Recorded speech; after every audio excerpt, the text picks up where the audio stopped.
اليوم بتواجدي في هذه القاعة، وكذلك نشكر الأستاذة ملكة رئيس المركز، وكذلك نسيمة على الاستضافة والدعوة.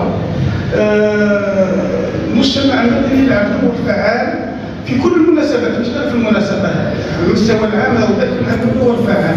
لكن لما احنا عندي ساعه غادي ندخل في الموضوع، حبيت ندير واحد الكلمه للاستاذ اللي دار المحاضره. وحنا بكري كانوا عندنا بكري احنا في دارنا، يعني ولد الصحراء كذلك بن واتسو، احنا بكري في دارنا كتجي الوالده تقول لك تريحوا عقلي نعطيكم الحاجه هذيك، ما ديروا والو ديروا هذيك مليحه نعطيكم من الكادو هذاك. احنا كنقولوا المجتمع ونقولوا الجنود. احنا هذه الدوله كنت قادر عن طريق احنا كنديروا الندوات كيما هذه نخرجوا بتوصيات اللي تفيد المجتمع كذلك المواطن المحلي. دوك انت المواطن كتجي تقول له الجبه تاعك ما ترويش، هاتوا يومين. احنا كل ما هو ممنوع مباح في الجزائر، نقولها مباشره، كل ما هو ممنوع مباح. بصح لما تقول الجزائر اللي كندير مبادره مع البلديه، قال اخويا كل واحد يذبح لي يجيب لي جلده تاعو بصيغه غراميه عنده 50,000، يعطيك بوتي 50,000 ولا الجلده تاعك، والله جبت كاع مرة ما فيها والو. 50,000 ما دير والو يا خويا، دير الجلده تاعك تنساش كل 4 ساعات عندك بوتي 50,000 ندير لك اليوم. شوف تلقى جلده مرة ولا ما تلقاش. حتى الولد الصغير انا ما درتوش حتى كوالي ولدك يديرها باش يدير 50، صح ولا لا؟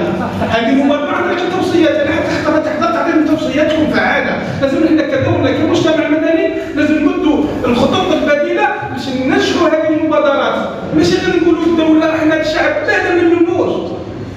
انا خويا تقول لي انت تستفيد انت كدوله تدخل في الملايين على ظهري، وانا تقول لي حطيني حتى انا نعاونك تعطيني حتى مبلغ بسيط، صح ولا لا؟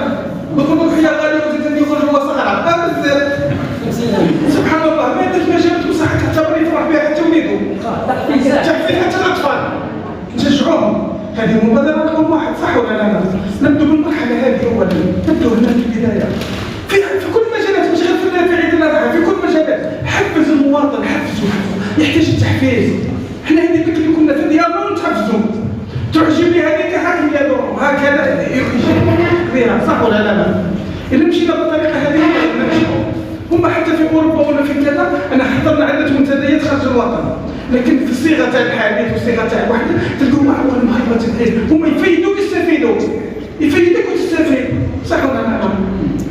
مرحبا. هذه كان ملاحظه بسيطه فقط حبيت نديرها في الورشه الداخليه. انا واخد تسميه في الورشه في التوصيات، محتاجين للفرحه والابتسامه، محتاجين للجو العائلي بينهم دور العجزه، بينهم الطفوله المسعفه، بينهم المرضى في المستشفيات. هذه لازم يكون فيها الالتفاته. شكون يكون في الالتفاته هذه؟ يكون فيها المجتمع المدني. المجتمع المدني ممكن يكون عنده دور فعال في هذه الوحده كذلك، عن طريق كذلك الحملات الاساسيه اللي عملها الائمه في المساجد.